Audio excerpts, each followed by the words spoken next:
Found this in my uncle's garage. Hasn't moved since 1987.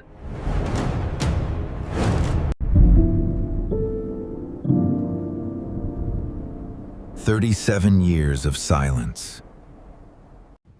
I let AI identify it first.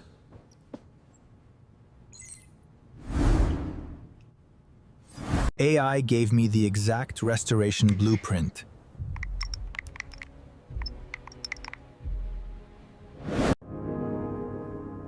This is what we started with.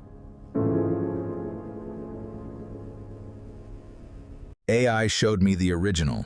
I had to make it real. Time's ticking. Let's get this engine out. Frames stripped, keep it moving. Parts organized. Grab the carb. Carburetor's off. Complete teardown. AI found parts I couldn't find anywhere. Week 2, an any, rebuilding from scratch. AI picked the exact original color code.